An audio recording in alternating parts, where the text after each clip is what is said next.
자기 자신이 어떤 사람인지, 자기가 왜 태어난지, 왜 살아가는지에 대한 자신만의 답을 가지는 것은 그것이 내가 진짜 내가 원하는 삶을 살고 있는가를 확인하는 것이 되고, 그렇다면 내가 진짜 원하는 삶이 뭔가를 또 알아볼 수도 있겠죠.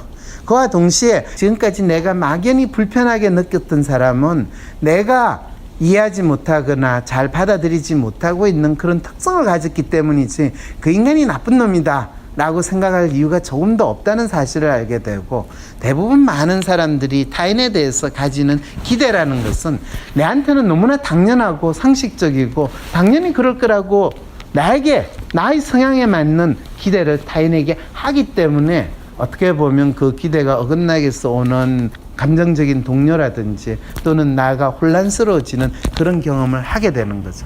그래서 조직 내에서의 인간관계의 갈등 또는 조직에서의 갈등 문제의 해결, 이런 것들은 단순히 무던하게 소 닭 보듯이 보는 형태로 해결이 되는 것이 아니라, 내가 어떤 사람이고 또 내하고 관계를 맺는 저 사람이 어떤 사람인지를 알게 될 때 놀라울 정도로 문제라고 생각했던 많은 부분이 해결된다는 것을 여러분들이 느끼실 수 있을 겁니다. 4부 시작합니다. 네, 저 나름대로 한국 사람들의 심리를 좀 더 잘 나타내고 또 확인할 수 있게 만든 심리검사가 WPI라는 심리검사입니다. 그래서 그걸 통해 가지고 이제 그 다음에 저 자신이 어떤 사람이냐, 아까 WPI 심리검사에서 보면 여러 가지 유형이 나오는데요.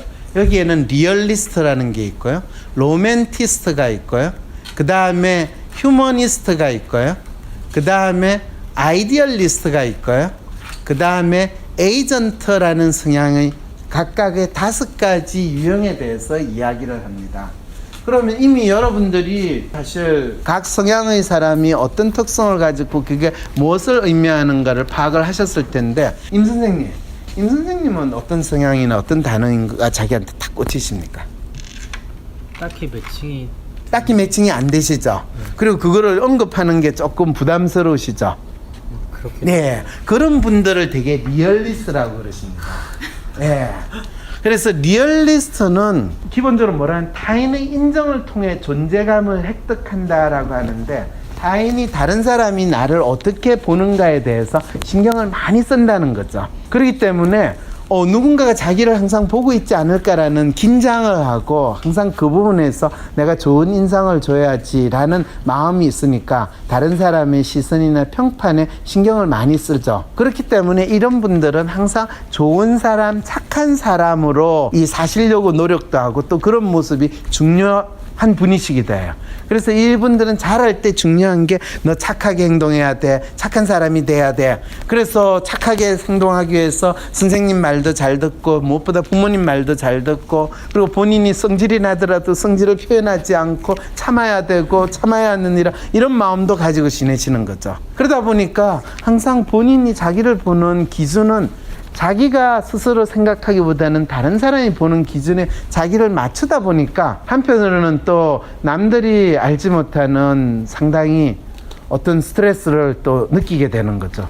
그리고 이제 공감이나 자기 성찰이 조금 낮다라고 이야기하는 거는 본인이 항상 다른 사람이 나를 착한 사람, 좋은 사람으로 봐줬으면 좋겠고, 또 그러다 보니까 다른 사람의 심정에 대해서 공감할 만한 심리적 여유가 사실 없어요. 그게 그걸 남들한테 또 이 노출하는 것조차도 사실 힘드니까 항상 아무렇지도 않은 듯, 그렇지만은 그게 아무렇지 않게 되기가 힘들잖아요.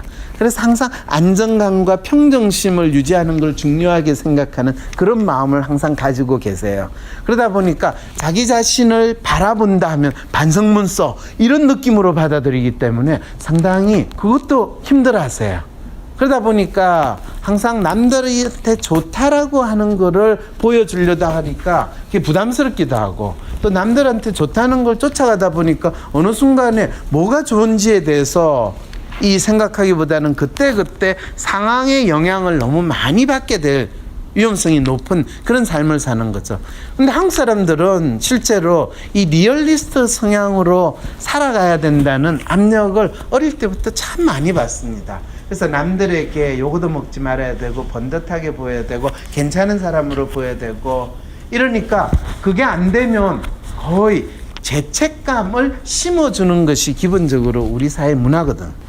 그래서 가장 많은 사람들이 교회에 가서 설교를 들으면 그 설교의 가장 핵심은 넌 죄인이다. 이게 리얼리스트한테는 가장 잘 먹히는 방법이에요. 그리고 그럼 저 죄를 사하려면 어떻게 해야 됩니까? 그러면 돈 내. 이게 이제 비즈니스에서 최고로 좋은 방법이거든요. 이게 저도 가슴이 아프지만 그런 상황이 될 수밖에 없어. 그러니까 한국 사람들은 돈만 많으면 뭐든지 된다는 게 대금주의 사상이라는데 그렇지 않고 착하고 바르게 살겠다는 그 마음에서 일어난 엉뚱한 결과라고 저는 생각을 해요. 그래서 타인의 시선을 의식하고 너무 튀지 않게 남과 비슷하게 행동을 하고 그걸 이제 심지어는 착한 사람 컴플렉스라고 그래. 배려해야 되고 순응해야 되고 모범이요. 처음에 이 연구를 할 때 한 10년 전쯤에 얼마나 재밌냐면 많은 사람들이 배려를 받고 싶고 또 배려하는 게 중요하다라고 막 이야기할 때 오죽했으면 베스트셀러 책 제목이 배려라는 책 제목이 베스트셀러 책 제목이 나온 걸 보고 야 지금 리얼리스트가 득세하는 이 상황이 됐구나. 소속감을 통한 안정이죠. 그렇죠. 사회적인 교육 체계를 통해서 좀 습득되는 경향이 있는 게 있으니까. 그게 섭득된 부분이라고도 할 수가 있고요. 이 리얼리스트 성향이 아까 이제 여기 말씀한 대로 안정을 추구한다라는 게 있거든요. 기존 틀에 충실하고 큰 변화는 새로운 시도를 회피한다는데 여기서 가장 중요한 거는 안정이에요. 그러면 그 안정 플러스 아까 제가 설명한 번듯하게 보인다라고 이야기를 했죠. 그때 번듯하게 보이는 것을 뭐로 한국 사람들은 가장 먼저 시작했냐면 자기가 어디 소속돼 있는가. 내가 나다라는 것을 이야기할 때는 내가 어느 소속돼 있는가. 소속의 가장 처음은 뭐로 우리는 시작하죠? 가정. 그렇죠. 어느 집안. 네가 어느 집안인데 우리 집안이 이래요 라고 하는 게 첫 번째 소속이고요. 그 다음 그래서 집안 부끄럽지 않게 밖에 나가서 행동 잘해 라는 게 이제 가장 사회생활을 할 때부터 이 우리가 가정교육을 받기 시작하는 데 시작하죠. 그 다음에 이제 학교, 번듯한 학교. 지금은 사실 뭐 초등학교나 뭐 중학교나 대학교까지 번듯한 학교라는 개념이 그렇게 약하다라고 하지만은 여전히 대학은 번듯한 학교 소속을 하는데 상당히 중요한 거고요. 그 다음에 이제 대학보다 더 번듯한 게 바로 직장이죠. 그게 이제 나를 나타내는, 특히 리얼리스트한테는 이 부분이 무엇보다 중요해요.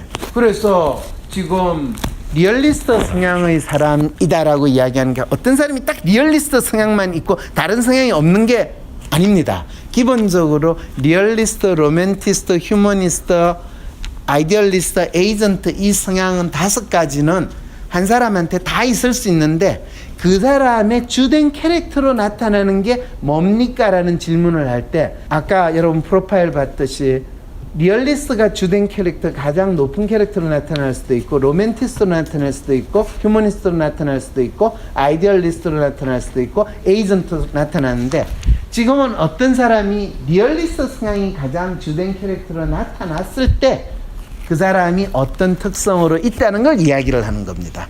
그런데 대부분의 사람들은 보면요, 재밌는 게 모든 사람이 하나의 성향을 뚜렷하게 보이는 사람들보다는 2가지 성향, 3가지 성향을 가지고 있을 가능성이 높은데 현실적으로 웬만큼 잘 살아가시는 분들은 리얼리스트 성향을 어느 정도 가지고 있어야 돼요.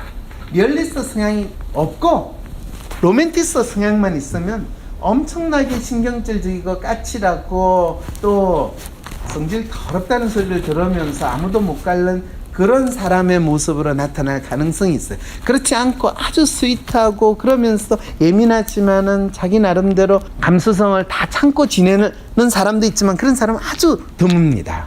휴머니스트도 마찬가지예요. 아이디얼리스트도 마찬가지고. 그리고 국가 간의 사람들의 성향을 이야기하면 한국 사람들의 기본적인 성향은 우리 한국 사람들이 상당히 정서적이고 감수성이 많다고 할 수 있을까요? 감수성이 떨어진다고 할 수 있어요. 감수성 높죠.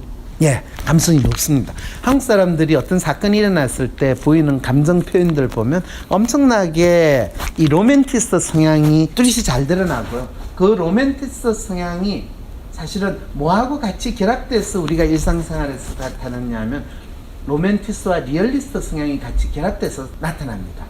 그래서 우리나라처럼 동네 골목마다 노래방이 있어가지고 사람들이 노래를 부르고 음주 가무를 하면서 스트레스를 푸는 나라 그렇게 많지 않아요. 어떤 사람이 그 이야기할 때 뭐 이태리도 이야기하고 멕시코도 이야기하는데 그 나라보다 훨씬 더 감수성이 많고 또 그거를 사람들이 즐겨하는 거는 역사적으로 뭐 위지 삼국전에 보면 동의전에 보면 음주 가무에 능하고 밤새 춤추고 노래하고 노는데 좋아한다라는 거 이런 거 보면 이건 분명히 이 반도에 있는 사람들이 이 로맨티스트 성향을 기본으로 하고 그거를 현실에서 리얼리스트 성향은 왜 필요하냐면 기본적으로 다른 사람들하고 같이 착하게 잘 살고 싶어 하는 마음 필요로 하고 참 각자 중요한 역할을 하지만은 튀지 않고 조용히 숨어 있는 듯 빛과 소금의 역할을 하는 그런 역할을 하는데 이 두 가지가 결합될 때 나타나는 모든 삶의 모습이 한국 사람들이 로맨티스트를 기본으로 한 리얼리스트의 삶을 사는 거예요. 그래서 희노애락 이게 상당히 다이나믹하게 표현하는 이유도 바로 그렇습니다. 그리고 이제 그런 경우에 카멜레온 같은 상황 적응력을 발휘해서 시대의 변화, 대세를 추정하는 게 상당히 중요합니다. 왜냐하면 리얼리스트는 대세가 뭔지 분명하면 그걸 그냥 돌격할 필요 없면 돼요. 4차 산업혁명 좋아 그럼 4차 산업혁명 근데 그게 뭔데 몰라 상관없어 그냥 가 이러는 것이 리얼리스트의 특성입니다. 그런데 이 대세가 분명하지 않으면 리얼리스트는 엄청 불안해요. 그래서 우리나라가 특히 이 대통령 선거를 하는 그 해 사람들의 이 불안 수준이 올라가는 거는 대세가 어디로 갈지 모를 때 거의 많은 사람들은 더욱더 그냥 네 살던 대로 살면 되지 뭐 네가 대통령 후보로 출마할 것도 아닌데 왜 그래 그래도 아니야 천하의 대세가 어떻게 바뀌는지 거기에 대해서 내가 열심히 알아야 돼 라는 그런 이 마음을 가지는 게 리얼리스트의 삶을 지향하는 게 있기 때문에 그렇거든요. 그래서 이제 한국 사람들은 그런 성향인데 그러면 다른 나라는 어떻습니까? 할 때 그게 이제 중요한 나라 중국 사람들은 어떤 특성을 기반으로 하느냐 하면 휴머니스트를 기반으로 해요. 거기에 플러스 리얼리스트예요. 그래서 중국 사람들이 관시 이야기하면서 아무나 만나면 따고 뭐 이렇게 이야기하는 거 이거 그리고 중국 사람들 또 때로 다니잖아요. 때로 다닐 뿐만 아니라 그 사람들 몇 명 모여가지고 앉아서 이야기하면 경상도 사람 저리 가라고 하는 사람이 중국 사람들인 걸 알게 됐을 때 중국 사람들이 휴머니스트 맞다라는 걸 저 확인을 했어요. 그러면 일본 사람들은 에이전트 성향을 기본으로 해가지고 리얼리스트로 살아요. 그리고 미국 사람들은 기본적으로 아이디얼리스트를 기반으로 해가지고 리얼리스트로 살아요. 그래서 미국 사람들이 이노베이션, 혁신 주장을 하고 이 컨티뉴스 임프루먼트 이런 이야기를 하는 건 그 사람들이 그 사회에서 국가에서 지향하는 삶의 기본 방향 내지는 문화적으로 그렇게 설정을 했는데 로맨티스트가 그 아이디얼리스트 성향을 쫓아가게 되면 이거 거의 발작적인 상황이 벌어집니다. 이게 그래서 저는 미국에서 아이디얼리스트라고 이야기를 하고 뭐 빌 게이츠, 스티브 잡스 뭐 이런 이야기를 할 때 그 사람이 한국에서 살았으면 스티브 잡스가 한국에 살았으면 어떻게 됐을까요? 더 일찍 죽었죠. 예, 더 일찍 죽었고 가난에 시달리다가 죽었고요. 아마 알바하다가 죽었을 거예요. 빌 게이츠는 아마 한국에서 살았으면 아버지가 변호사였으니까 서울대에 중퇴한다고 할 때 아버지랑 싸우다가 아버지가 아마 이 골프채 휘둘러 가지고 죽도록 얻어맞다가 결국에 학교를 끝까지 다니고 본인은 비즈니스 하는 걸 접었을 거예요. 이게 똑같은 성향을 가진 사람이 이 사회에서 어떤 토양으로 어떻게 받아들여지는가를 고려를 우리 꼭 해야 되는데 왜냐하면 저한테 상담하러 오는 친구들 중에서 심지어는 서울대 박사과정 대학원생이 와가지고 똑같은 이런 스토리를 이야기하거든요. 아버지와의 갈등, 그 아버지는 멀쩡하게 뭐 이름만 될 만한 알만한 분일 수도 있고 또 대학 교수거나 뭐 병원장이거나 이렇게 잘 나가는 분인데 자식들을 위한다는 마음으로 당신이 맞다고 생각하는 것을 이야기할 때 인간관계에 다양한 갈등의 모습이 나타나게 되거든요. 자, 그래서 이제 리얼리스트는 어쩌면 각각의 성향을 가진 사람이 현실에서 비교적 자기에게 주어진 일을 수행을 하고 웬만큼 먹고 살기 위해서 보이는 인간의 특성이기도 합니다. 그런데 그 과정에서 자기가 원래 가지고 있는 특성을 계속 유지하면서 리얼리스트를 어느 정도 밸런스를 맞추면 그 사람은 소위 말해서 자기 나름대로의 캐릭터나 테이스트가 있으면서 나름대로 괜찮은 분이 되는데, 재밌게도 대한민국의 조직의 가장 큰 놀라운 마법은 각각의 캐릭터를 가진 사람이 조직에 딱 들어오면서 생활을 하면서 1년, 2년, 3년만 지나면 로맨티스트는 거의 리얼리스트로 변신을 시키고 휴머니스트는 조직에서 휴머니스트로 그대로 유지가 돼요. 그 다음에 아이디얼리스트도 리얼리스트로 변신시키고 에이전트는 에이전트와 리얼리스트로 변신을 시키는 이런 놀라운 변신술의 마법이 작용하는 게 대한민국의 조직이라는 거죠. 그 가장 대표적으로 어떤 표현이냐 하면 네가 네 특성대로 살려고 노력하면 안 돼 라는 것을 강조하는 게 조직에서 적응하는 가장 중요한 하나의 원칙처럼 이야기를 해주는 상황이 되거든요. 그런데 로맨티스트가 안타깝게도 로맨티스트가 자기 특성이 뭔지 또는 그거를 이해하지 못한 채로 조직에서 주어진 일을 열심히 하면요, 조금씩 어떤 사람이 되냐 하면요, 워커홀릭 특성을 가진 사람으로 바뀌기 시작을 해요. 그리고 일을 사랑하는 인간으로 바뀌기 시작해요. 감수성이 풍부하고 감정적인 그 사람이 일을 사랑하면 조금씩 일하는 로봇으로 변신을 해가기 시작을 하죠.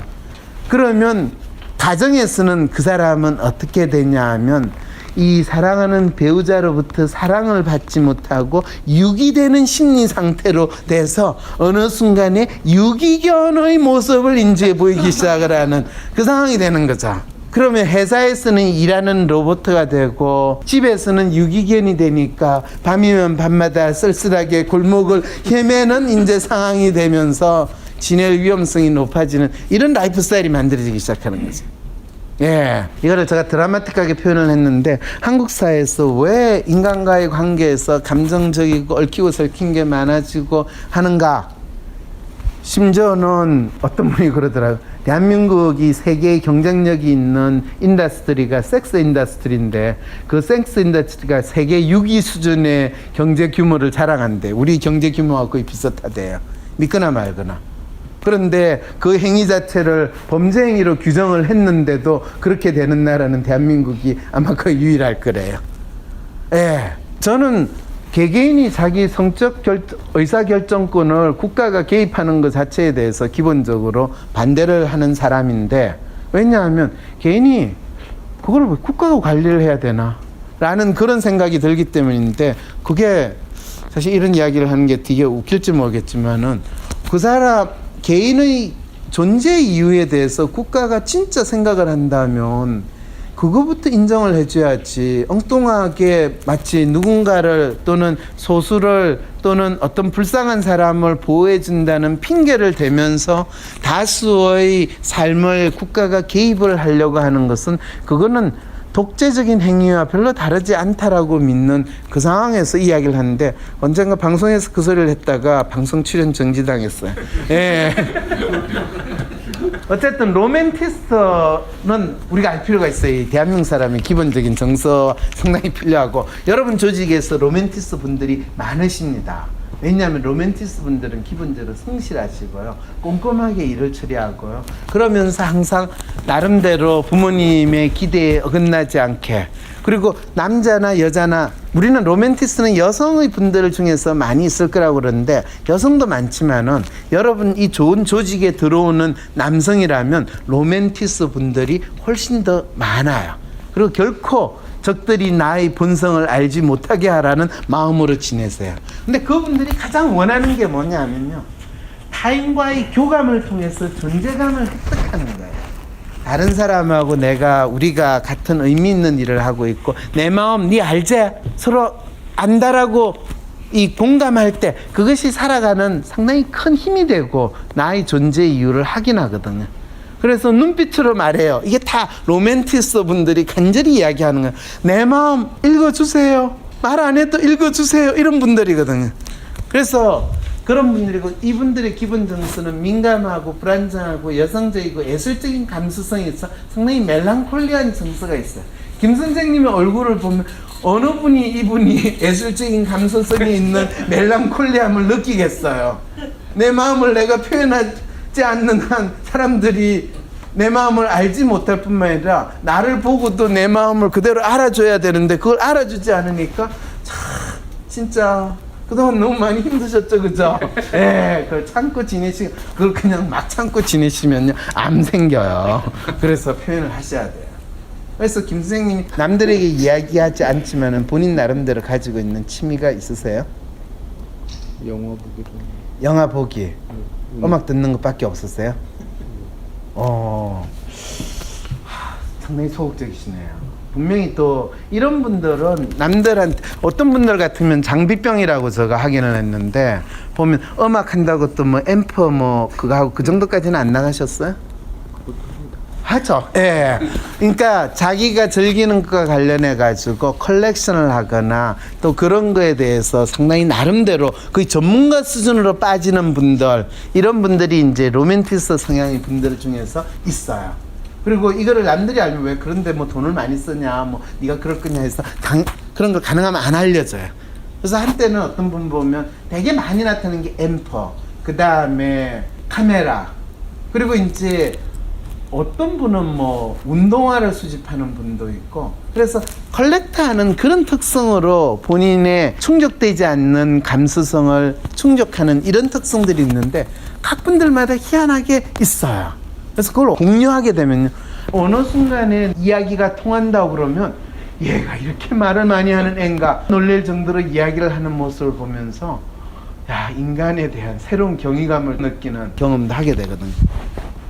그래서 이런 분들은 경험이 적은 사춘기 소녀의 세상에 대한 두려움과 기대, 걱정의 마음이기 때문에 기본적으로 불안을 항상 깔고 있어요.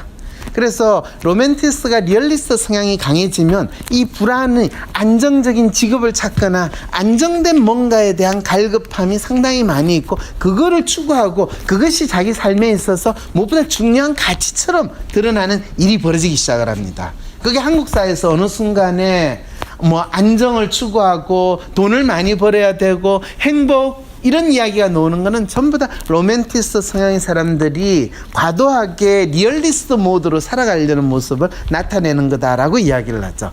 그래서 불안의 정서는 안정을 지향하는데, 여기에서 갈급함은 내 주위에 있는 사람 누군가가 내 마음을 공감을 해주고 그것에 대해서 공유되기를 원하는 마음을 동시에 가지게 되는데, 조직에서 그거를 공감하고 공유할 수 있는 사람이 누구예요?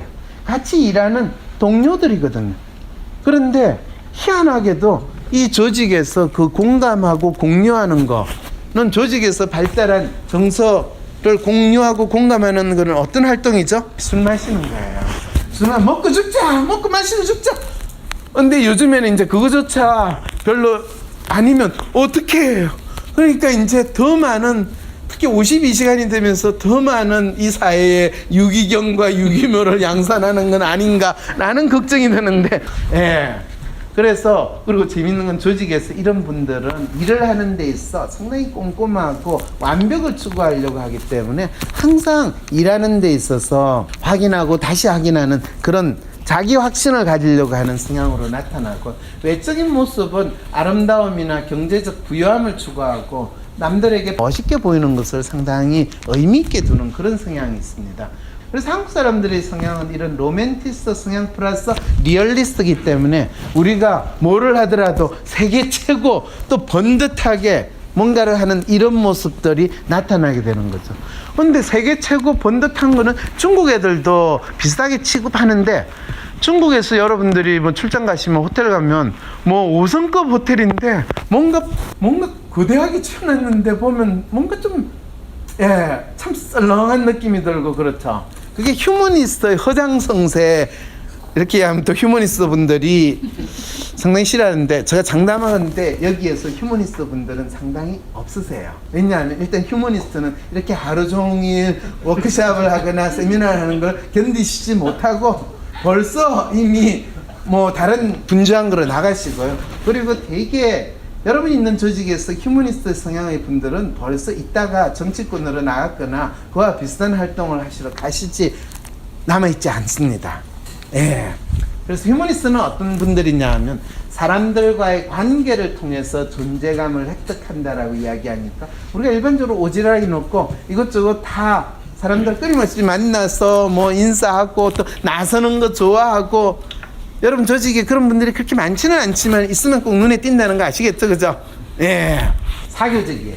타인에 대한 관심이 많고요. 표현력, 순발력, 인기응변 이런 거 잘하세요. 그러니까 휴머니스트 분들은 저를 만나면 꼭 부모님 뭐 하시냐, 뭐 어머님 어떠시냐, 뭐 이런 질문할 때 왜 묻지? 그런데 나중에 그분들이 다 휴머니스트 모드로 산다는 것을 알게 되니까 이해됐어요. 자, 그리고 넓은 인간관계를 활용한 네트워크 형성하는 거 좋아하고요. 그리고 이런 분들은 실제로 일을 할 때 성과는 어떻습니까? 하면 마음에 맞는 사람하고 맞을 때, 그런 사람하고 같이 일을 할 때 성과가 좋습니다, 이런 이야기를 하시거든요. 근데 휴머니스트가 성과가 좋은 거는 마음에 맞는 사람이든 사람들하고 같이 지내는 게 즐겁다라는 걸 성과로 하지, 실제의 성과는 참 그 시기에 예. 제가 연구원들하고 일을 할 때 휴머니스트 연구원이 맡아서 일을 할 때는 항상 제가 확인을 해요. 근데 그 확인을 할 때 처음에는 잘 돼가고 있냐? 그렇게 확인을 더 이상 하면 괜히 간섭하는 것 같잖아요. 그럼 잘 돼가고 있어요. 문제 없습니다. 그러면 일주일 딱 지나가지고 그래 어떻게 됐니? 지금 잘 돼가고 있는데요. 아니 어떻게까지 했니? 그게요 지금 우리 열심히 하고 있는데요. 어디까지 썼니? 쓰고 있는 중입니다. 제가 이제 돌아버리죠. 그때 쓴 거 가져와. 그럼 지금 하고 있는 중인데요. 그러면 가져왔는데, 휴머니스트는 쓴 거를 가져오라고 그러면 진짜 앞에 한 이 몇 구절 써놓고 본인이 진짜 고민해서 했대요.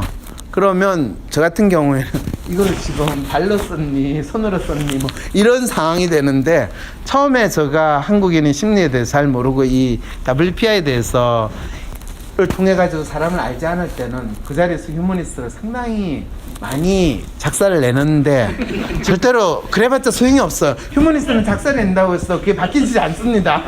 예. 이 로맨티스트는 작사를 내면 조금 달라지는 부분이 있어요. 그렇지만은 그로 인해서 일어나는 감정적인 피해가 너무 심하기 때문에 로맨티스트는 결코 야단을 치면 안 돼요. 결코 야단을 치지 말고 싫은 소리 하면 안 되고요. 항상 아무리 못해도 잘했다고 칭찬할 때 가장 잘 먹히는 사람이 로맨티스트입니다. 그리고 로맨티스트 경우는 실제로 본인이 그래 어디까지 했어요? 그러면 항상 아직 잘 안 되고 있는데요 라고 하는데, 잘 안 되고 있다고 이야기했을 때가 이미 80-90% 정도 된 상태입니다. 본인이 완벽한 걸 하기 때문에 안 보여주려고 하는 성향도 로맨티스트한테 있어요. 그래서 로맨티스트한테는 그냥 시간 날짜만 딱 정해주고 그까지 완성되든 안 되든 그까지 돼서 가져오라고 그러면 대개는 놀라울 정도로 잘 가져와요. 그리고 로맨티스트한테는 일을 시킬 때는 그거를 그냥 무작정 찾아 맨땅에 헤딩해 라는 게 아니라 샘플 보고서 같은 거 뭐 그게 어떤 일이냐에 따르는데, 샘플이 되고 기본적으로 절차가 뭐다라는 거를 딱 알려주고 요거대로 해오세요라고 하면 거의 감동적인 수준으로 해오는 게 로맨티스트인데, 휴머니스트한테는 그냥 하겠다고 그래도 그냥 옆에 있는 친구들하고 같이 잘 지내라고 이야기하는 게 훨씬 더 나아요. 왜냐면 일을 했는데 그거를 내가 다시 해야 될 위험성이 훨씬 더 많아요. 예. 근데 이렇게 이야기하면 휴머니스트 분들 되게 기분 나빠하세요. 본인들도 일 잘하는데. 근데 휴머니스트는 누구 시켜가지고 일을 하는 건 잘하는데 본인이 하는 거에 있어서는 또 덜렁대는 부분이 있고 상당히 신기하게도 뭔가 빠뜨리는 부분이 있어요. 그래서 허당이라는 걸 잘 드러낸다 이렇게 이야기를 해요. 그럼 조직에서 휴머니스트가 상당히 구박을 받을 것 같죠? 아니에요. 처음에 업무 시작할 때는 휴머니스트가 구박을 좀 받는데 조직에서 어느 정도 시간이 지나면 가장 번듯하게 지가 일한 거를 생색내고 지가 일 안 해도 일한 거를 생색내는 대표적인 분들이 휴머니스트예요. 그래서 비슷한 동기들 중에서 같은 동기의 휴머니스트 성향이 뚜렷하신 분이 있죠. 네. 그분이 지금 십몇 년 지났으니까 이 조직에서 잘 나간다고 생각하세요? 못 나간다고 생각하세요? 잘 나갑니다. 네, 이런 상황이 벌어질 때 로맨의 입장에서는 세상이 불공평해. 그래서 쟤는 뭐 압으로 했나 뭐 이런 식의 생각까지 다. 그럴 때 휴머니스트 분들은 상당히 외향적이고 긍정적인 성향을 나타내는데 재밌는 건 이 휴머니스트 보스, 그러니까 보스가 휴머니스트고 밑에 로맨이 있다. 이럴 때는 로맨은 거의 돌아버리는 상황이 돼요. 왜냐하면 로맨의 이 섬세하고 감성적인 부분을 휴머니스트 보스는 조금 나약하거나 또는 무기력하거나 추진력이 없거나 얘가 내한테 불만이 있나 이런 걸로 받아들일 가능성이 있고, 또 일하는 데 있어 꼼꼼하고 완벽하게 하는 거를 답답하다고 생각을 해서 구박을 하기 시작하잖아요. 그럼 안 그래도 로맨티스트가 감성적인데 구박을 받으면 되게 저 이 회사에 못 다니겠어요 라고 하는 거는 되게 휴먼 상사를 모시고 있는 이 로맨 분들이 스트레스 받다가 거의 회사 그만두겠다고 나서는 경우가 참 많은데, 왜 그러냐면 그 복잡 미묘한 감정에서 조금은 둔하세요. 아니 걔가 그것 때문에 그렇게 힘들어했단 말이야? 네, 거의 죽을 지경이었거든요. 아니 뭐 이런 식의 반응들을 볼 때 이건 진짜 저분이 머리가 나쁜 것도 아니고 어쩌란 말인가 이런 생각이 드는 거죠. 그리고 또 본인은 아무 생각 없이 한 소리 툭 했는데 그걸 받는 로맨티스트 입장에서는 거의 수류탄 던지고 가놓고 아주 돌아버리는 거죠. 예. 그래서 또 휴머니스트는 생각보다 행동이 앞서요. 그래서 머리보다는 몸이 더 빨리 돌아가게 되고 엄청나게 행동력을 보이는데, 이 산으로 가자! 아, 이 산 아니고 저 산인가 봐! 저 산 가자! 뭐 이렇게 될 때는 쫓아가는 사람들 입장에서는 처음에는 쫓아가다가 나중에 니는 가라! 나는 가는 척만 하겠다! 이제 이런 일이 벌어질 수도 얼마든지 있는 거죠. 그래서 이 좋은 인상을 얻기 위한 이벤트를 강조하고 조직과 관계에서 권위를 보이고 카리스마적인 이미지를 남들한테는 상당히 멋있게 보일 수도 있고 조직에서 대외적으로 상당히 잘 나가는 것처럼 보이는데 허당이 밝혀지면 그 조직이 망하는 지름길을 가게 됩니다. 휴머니스트 플러스 리얼리스트 성향이 중국 사람들의 기본적인 성향이라고 할 때 중국 사람들이 기본적으로 보이는 뭐 가오를 내세우는 듯한 모습이라든지 또 그 사람들 사이에서 관계, 그러면서 우리는 중국 사람들의 그런 모습을 좀 엄용하다 뭐 이런 식으로까지 이야기하는데 그건 엄용한 게 아니라 휴머니스트와 리얼이 있을 때, 특히 또 리얼리스트 분들이 상당히 카리스마가 있으면요 그 사람이 마치 엄용하게 항상 느껴지고 항상 정치적으로 문제를 해결하려고 하고 뒷거래에 능하고 암흑가의 보스다 이런 이야기까지 하는데, 그럴 때 이제 여러분들 삼국지에 나오는 인물 있잖아요. 삼국지에 나오는 영웅 누가 연상이 딱 되세요? 휴머니스트요? 유비. 유비를 휴머니스트로 생각을 한다면 진짜 잘못하셨습니다. 왜 그러냐면 유비는 리얼리스트고요. 휴머니스트의 성향이 보이는 삼국지의 영웅은 송권이에요. 그 다음에 로맨티스트는 누굴까요? 네, 조조예요. 조조 하면 우리가 쓰는 일반적으로 이미지가 뭐냐면 잔머리의 대가 이러죠. 그러면 대한민국에서 그와 비슷한 잔머리의 대가 누구라고 이야기를 하지는 못하겠고 제가 MB라고 이야기를 하도록 하겠습니다. 이게 이제 다 이 성향으로 분석하면 MB 같은 경우는 로맨티스트 플러스 에이전트 성향이에요. 근데 놀랍게도요, 로맨티스트 플러스 에이전트 성향을 가지고 있는 대표적인 사람이 박정희, 그 다음에 MB, 그 다음에 놀랍게도 박근혜. 이 세 대통령이 로맨티스트 플러스 에이전트인데, 에이전트는 그 일이 뭐로 꽂히느냐에 따라서 그것이 국가를 개조하겠다는 뭐 독재를 하겠다는 그런 거로 하든지, 아니면 돈을 빼돌려서 부자가 되겠다는 꽂히는지, 아니면 나의 머리를 잘 관리하겠다는 거로 꽂히든지, 꽂히는 거에 따라서 거의 아주 꼼꼼하고 완벽한 방식으로 수행이 되는 이거로 나타난다는 걸 알면 뭐에 꽂히는가 상당히 중요하다는 것도 아시겠죠? 네. 그래서 이제 아이디얼리스트는 참 안타까운데요. 이분이 누구냐면요, 이분이 연암 박지원 선생이에요. 열아일기를 쓴 연암 박지원 선생인데, 여러분이 우리는 연암 선생하면 그분이 참 잘 살은 거로 생각을 하는데요. 이 연암 선생은 집안이 참 좋아요. 여러분들이 우리가 연암 박지원 선생이 열아일기를 쓴 그 당시에 청나라 수도였던 연경으로 사신을 따라가지고 가는 그 여행기가 열아일기라는 건 아시죠? 그죠? 우리는 열아일기를 한글로 썼다고 착각하는데요. 그걸 다 한자로 썼어요. 그런데 그걸 번역된 것 자체가, 원문 자체가 이렇게 상당히 경쾌하니까 그걸 번역된 거를 제가 읽으면서 너무너무 저도 스스로 더 재밌게 생각을 했거든요. 열아일기 그 3권인가 4권으로 통째로 번역된 건데 읽어보시면 진짜 재밌으세요. 자, 그런데 이게 그 연암 선생의 이야기를 왜 하느냐 하면, 조선시대 때 이 왕조시대 때, 권위적인 시대에 아이디얼리스트가 살아간다라는 거는 거의 진짜 남들이 보면 미친놈, 뭐 하는 그런 모습인 거예요. 왕이 벼슬을 준대도 싫다고 그러고, 오죽했으면 그 열아일기에 보면 본인이 먹을 게 없어가지고 이 백가죽이 등가죽에 붙었으니까 빨리 쌀 좀 보내주라야 하면서 친구한테 쓴 편지가 나오는데, 본인이 혼자서 살면서 그렇게 가난하게 살기도 했던 그런 모습들이 나. 그런데 왜 그렇게 살았냐? 이 부분은 열아일기를 쓴 것도 이 부분은 세상에 대해서 본인이 알게 된 거를 다른 사람하고 같이 공유할 때 자기가 살아있음을 느낀다라고 표현을 해. 그러니까 자기가 꿈꾸는 새로운 것에 대해서 뭔가를 경험하고 그걸 사람들한테 공유할 때 뿌듯함을 느끼는 성향의 사람이 아이디얼리스트라는 거죠. 그래서 상당히 이상주의적이고, 그리고 창의적인데 남들이 보기에는 상당히 돈키호테적인 특성을 가지고 있고, 또 자기가 좋아하는 거에 그냥 빠지니까 상당히 에고이스트적인 성향이 있고, 그래서 자기가 어떻게 보면 잘났다고 생각하는 자뻑하는 성향이 있어요. 일반적으로 조직에 이런 사람이 있으면 그 사람이 어떻게 보이죠? 잘난 척한다. 잘난 척하고 꼴값이죠. 예. 그래서 사람들이 별로 좋아하지는 않아요. 니 잘났다 생각하고. 한데 뒤통수 딱 맞기 딱 좋죠. 예. 제가 뒤통수를 맞았다는 걸 이렇게 저희 아이디얼리스트 성향으로서 언젠가 그렇게 될 수밖에 없을 거라고 전 예언하고 있었어요. 근데 그게 실현되는데 20년이 딱 걸리더라고요.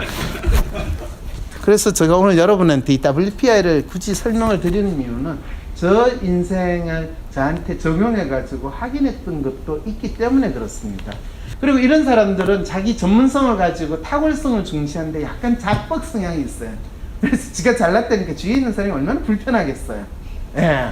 그렇다고 남들한테 해코지를 하거나 나쁜 짓은 안 해요. 근데 로맨티스트 성향의 사람들이 리얼리스트로 살 때는 불안한데, 옆에서 어떤 인간이 돈키호테식으로 좀 티그나하고 자뻑으로 지내면 얼마나 꼴같지 않겠어요. 저 자식 빨리 죽여버리는 게 낫다, 이 마음이 자연적으로 들게 돼 있어요. 이 조직에 저런 아이디얼리스트 성향의 사람이 있을까요, 없을까요? 뭐 있을 것 같은데요? 있었어요죠. 예, 이게 항상 과거형으로 나와요. 현재 있기는 참 쉽지 않아요. 근데 파견 나가겠죠. 그렇죠. 외국으로 보내든지 뭔가 불편해요. 그럼 뭐가 불편한지를 딱 찍어서 이야기를 못해요. 예, 그게 그분한테도 좋은 거예요. 그래서 그분은 상당히 독립적이고 자유를 추구하고 관행이나 의무망에는 취약하기 때문에 조직에 높으신 분의 입장에서 보면 제가 사고치지 않을까라는 그런 생각을 또 하게 만들어요. 그래서 또 그분이 시간이 지나가면 관리자의 위치에 되면 조직의 논리나 관리에는 취약해요. 그래서 쟤는 어떻게 하지? 그러니까 혼자 놀게, 멀리 보내, 이렇게 될 가능성이 상당히 높게 일어나는 거죠. 이미 그 사람에 대해서 충분히 공감이 되시죠, 그분이? 네. 예, 왜 멀리 나갔는지 이제도 아시겠죠? 서로 편한 거. 서로 편하게 돼요. 예, 맞아요. 그래서 그럴 때 그분이 살아나면 그 멀리 떨어져 나간 기회를 해서 그분이 새로운 정체성을 만들면 그분의 삶이 더욱더 발전되는 또 좋은 기회를 만들고 되는데, 그분이 거기서 내가 유배를 당했구나, 여기서 유배를 당했으니까 그래 좀 더 학문에 힘써야지 해가지고 열심히 뭐 새로운 공부를 하면 정약용 같은 선생이 되시는 거고요. 그렇지 않고 그냥 여기서 골프나 치면서 보내자 이러면 그냥 골로 가는 거고. 예. 참 이게 안타까운 겁니다. 그래서 이분은 세상에 대해 자신이 이해한 바를 공유하고자 하는데, 그게 잘 받아들여지면 이분은 존재의 이유를 찾는 거고요. 그렇지 못하면 그냥 돌아가시는 그런 상황이 되는 거죠. 그 다음에 이제 에이전트가 일을 통해서 본인의 성취감에서 존재감을 획득해요. 업무가 인간관계에 우선하고요.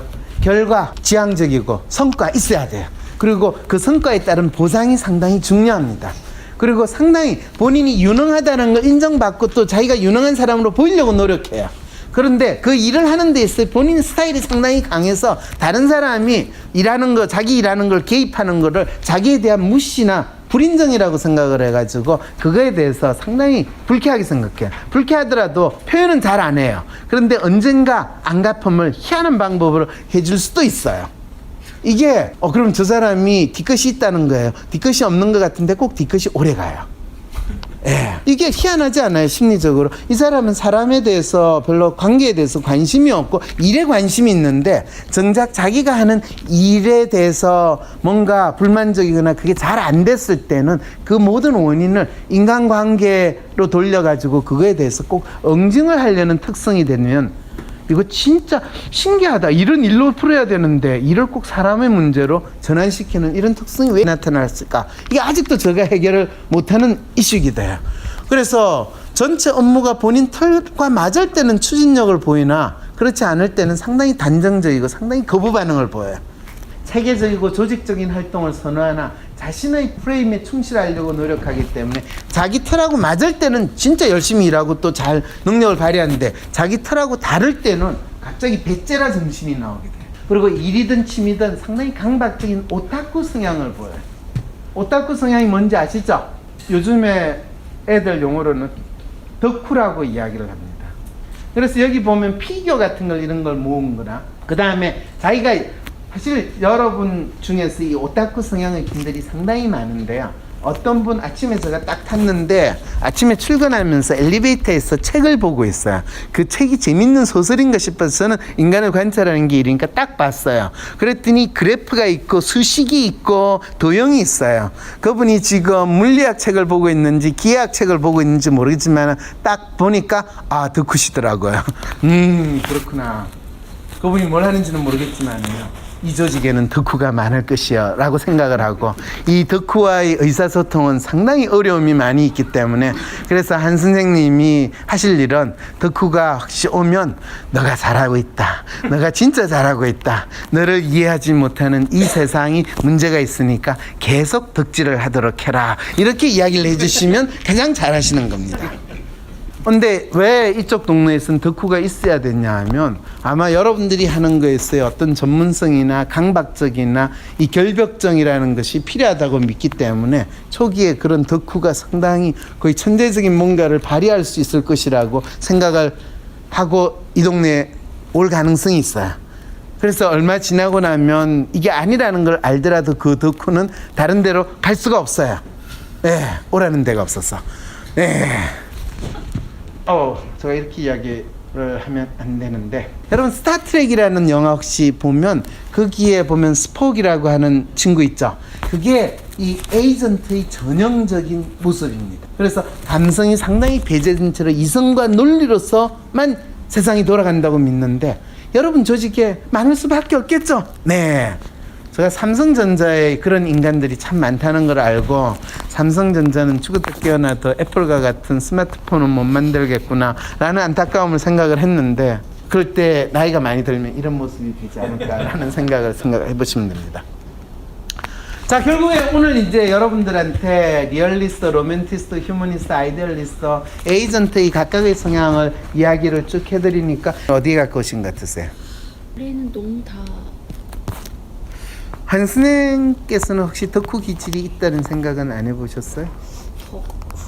왜냐하면 제가 봤을 때 에이전트 성향이 상당히 있으신데 여성이기 때문에 그게 상당히 많이 커버가 돼요. 그럴 수도 있네요. 그래서 본인 스스로가 그 에이전트 성향이라는 거를 인지를 못하고 사는데 혹시 따님 있으세요? 네, 딸도 있고 아들. 근데 따님이 상당히 여성적이세요? 아니면 애가 털털하게 잘 지내요? 엄청 여성적. 따님하고 상당히 어려움이 있으시지 않으세요? 아직 5살이. 아, 그래요? 다행이에요. 네, 그러면 5살이면 상관이 없는데 언제부터 이제 어려움이 생기냐면 애가 보통 한 2학년, 3학년쯤 되면 이제 얘가 진짜 이런 애를 어떻게 할까요? 이런 생각이 드시면 그때 저한테 연락하세요. 네, 그럼 그리고 그 전에라도 로맨티스트 성향하고 본인하고 어떠냐라고 하면 따님 보고 일을 하거나 뭐 할 때 본인처럼 잘하게 하려고 절대로 하면 안 되세요. 내 딸이니까 너는 그냥 아무것도 안 하고 그냥 살아있는 것으로 내게 행복을 줘. 이 마음으로 지내셔야 돼요. 네. 예. 그리고 공부를 잘 시키려고 하시면 절대로 안 돼요. 내 딸이니까 너는 공부를 그냥 안 해도 그냥 잘 지낼 수 있고 뭐 100점 받는다고 무슨 소용이 있니? 내가 학교를 가주는 것만 고마워. 이 마음으로 지내시면 돼요. 예. 이거 처음에 받아들이기 되게 힘든데요. 특히 이 에이전트 성향이 있는 엄마는 나중에 딸을 이해하는 데 있어서 상당히 어려움이 많이 있을 수 있거든요. 본인하고 너무 다르니까. 이제 그런데 아닐 수도 있는데 지금 한 선생님은 그럴 가능성이 조금 있어서 제가 미리 알려드리니까 한번 잘 보세요. 근데 이렇게 여러분 자기 자신이 어떤 사람인지 자기가 왜 태어난지 왜 살아가는지에 대한 자신만의 답을 가지는 거는 내가 어떤 성향을 주로 하면서 살고 있는지를 스스로 인식할 수 있게 되는 거에서 그 답을 찾는 단서를 먼저 얻게 되는 겁니다. 그리고 그것이 내가 진짜 내가 원하는 삶을 살고 있는가를 확인하는 것이 되고, 그렇다면 내가 진짜 원하는 삶이 뭔가를 또 알아볼 수도 있겠죠. 그와 동시에 여러분 주위에 막연히 어떤 사람하고 내가 잘 지내는 것 같다면 그 사람하고 내와의 관계에서 내가 원하는 욕망을 충족하고 있다라는 것을 여러분들이 생각을 해보면 그 사람이 어떤 성향의 사람인지도 캐치를 할 수가 있고요. 그렇게 되면 주위에 있는 사람을 지금까지 내가 막연히 불편하게 느꼈던 사람은 내가 이해하지 못하거나 잘 받아들이지 못하고 있는 그런 특성을 가졌기 때문이지 그 인간이 나쁜 놈이다 라고 생각할 이유가 조금 더 없다는 사실을 알게 되고, 대부분 많은 사람들이 타인에 대해서 가지는 기대라는 것은 내한테는 너무나 당연하고 상식적이고 당연히 그럴 거라고 나의 성향에 맞는 기대를 타인에게 하기 때문에 어떻게 보면 그 기대가 어긋나게서 오는 내 감정적인 동요라든지 또는 나가 혼란스러워지는 그런 경험을 하게 되는 거죠.